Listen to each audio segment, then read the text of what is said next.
Vous voulez monter avec votre voiture un trottoir d'une hauteur h. Afin d'éviter tout choc, vous mettez en contact les roues avant ou arrière avec le trottoir. En sachant que la plupart des véhicules sont des tractions avant, vous vous demandez si vous avez plus de chances de monter ce trottoir en marche avant ou en marche arrière. Ou finalement, quels sont les paramètres qui influent sur la hauteur du trottoir. Considérons ce véhicule récent et déterminons à quelles conditions il va pouvoir monter sur le trottoir. Les roues arrière n'étant pas motrices et la liaison pivot C étant constituée de roulements, on peut négliger les frottements dans cette liaison. Si on isole la roue arrière, elle est soumise à deux forces directement opposées qui passent par le centre C et le point de contact roue-sol, c'est-à-dire D. La réaction en D est donc verticale. Si on considère que la roue avant ne touche plus le sol mais seulement l'angle du trottoir, c'est qu'elle est en train de monter le trottoir. Si on isole la voiture, elle est soumise à trois forces dont deux sont parallèles.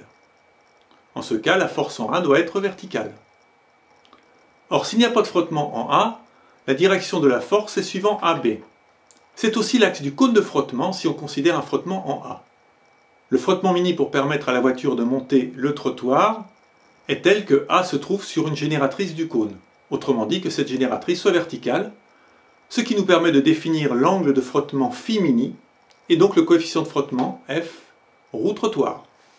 On construit rapidement sur l'esquisse paramétrée le calcul graphique qui se limite en fait à définir la relation entre l'angle mini de frottement et la hauteur du trottoir.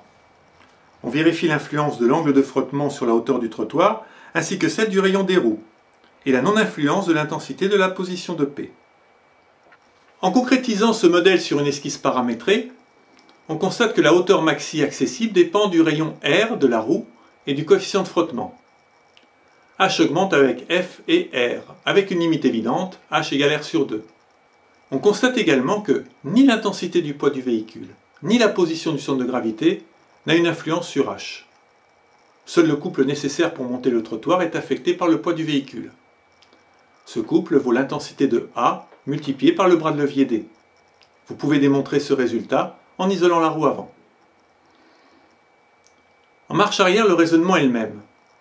La voiture est soumise à trois forces, une force en C de direction CD puisqu'il n'y a pas de frottement, le poids P et une troisième force partant de A et concourante aux deux autres. Pour que la force en A ait cette direction, il faut que le coefficient de frottement en A soit tel que l'angle de frottement soit supérieur ou égal à l'angle que forme A avec la verticale.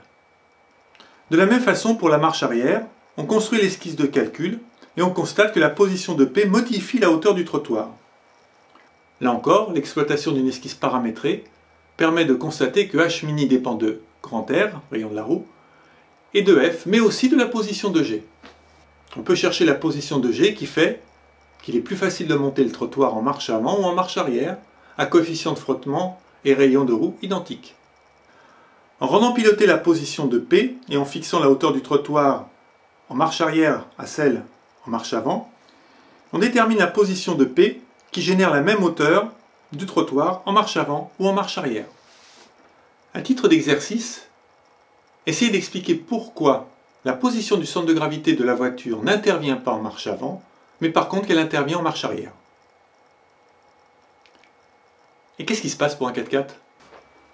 En considérant un coefficient de frottement identique au niveau des roues avant et arrière, les forces en A et D étant sur la génératrice du cône de frottement, il suffit de faire varier H pour rendre les trois forces P, A et D concurrentes.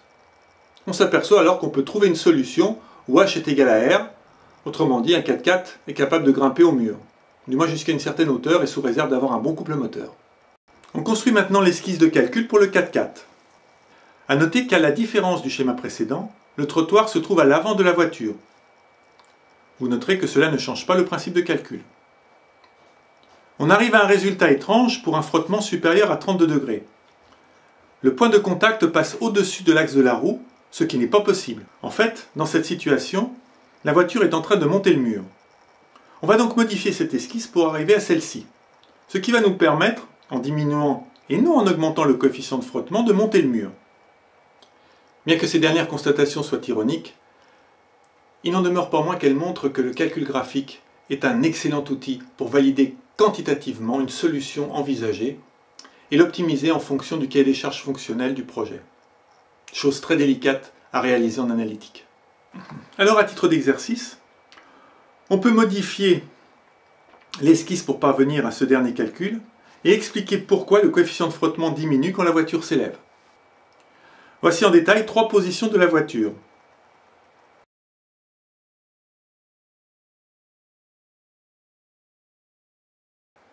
Alors je vous propose à titre d'exercice de modifier l'esquisse afin de parvenir à ce résultat et d'expliquer pourquoi l'angle de frottement mini diminue quand la voiture monte le mur.